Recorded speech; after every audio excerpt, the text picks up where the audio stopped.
भाग 3। खौफ का जंगल, आत्माओं का आखिरी खेल। नमस्कार दोस्तों, आपका स्वागत है सुनील श्रीवास्तव डरावनी हिंदी स्टोरी चैनल पर।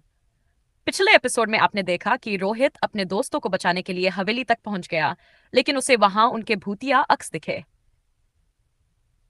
अब सवाल यह है कि क्या रोहित अपने दोस्तों को बचा पाएगा या वह भी हमेशा के लिए इस जंगल का हिस्सा बन जाएगा।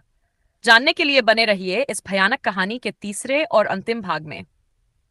अगर आपने अब तक हमारे चैनल को सब्सक्राइब नहीं किया है तो अभी करें और घंटी का बटन दबाएं। तो चलिए शुरू करते हैं। कहानी। रोहित हवेली के अंदर खड़ा था। उसकी आंखों के सामने दीवारों पर अजय, सीमा और नीलम की भूतिया परछाइयां थीं। उनकी आंखों में दर्द और मदद की पुकार थी। रोहित के हाथ में पुजारी का दिया हुआ तावी चमक रहा था, लेकिन हवेली के अंदर की नकारात्मक ऊर्जा इतनी प्रबल थी कि उसके कदम जकड़ने लगे। तभी हवेली के अंदर एक भारी आवाज गूंजने लगी।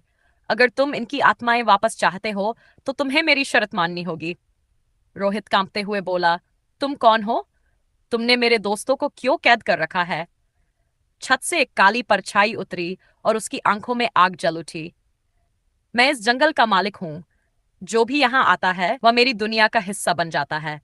लेकिन अगर तुम इन तीनों को वापस ले जाना चाहते हो तो तुम्हें एक खेल खेलना होगा। कैसा खेल? रोहित ने डरते हुए पूछा। 3 दरवाजे हैं। एक दरवाजे के पीछे तुम्हारे तीनों दोस्त हैं, दूसरे दरवाजे के पीछे सिर्फ एक को बचाने का मौका है, और तीसरे दरवाजे के पीछे तुम्हारी मौत। अगर सही दरवाजा चुन लिया तो तुम सब बच सकते हो, लेकिन अगर गलती की तो सब हमेशा के लिए यही रह जाओगे। रोहित ने चारों ओर देखा। हवेली की दीवारें हिल रही थी, छत से अजीब सी छायाएं लटक रही थीं और फर्श से रहस्यमयी लकीरें बन रही थीं। उसे समझ नहीं आ रहा था कि कौन सा दरवाजा चुने। तभी उसे हवा में एक जानी पहचानी आवाज सुनाई दी।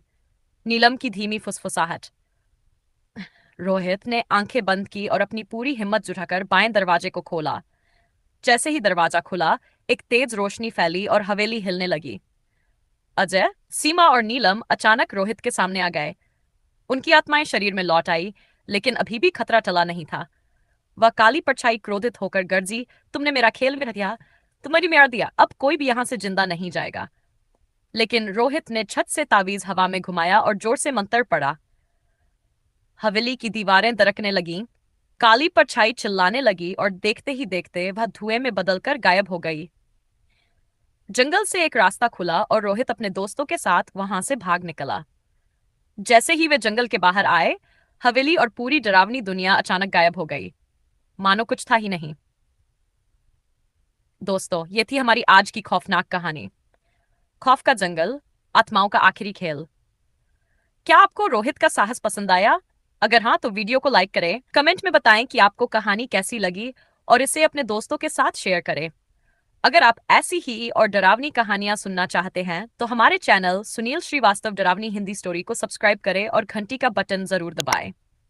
मिलते हैं अगली बार एक नई और खतरनाक कहानी के साथ। तब तक के लिए अलविदा। डरावनी हिंदी कहानी, भूतिया जंगल की कहानी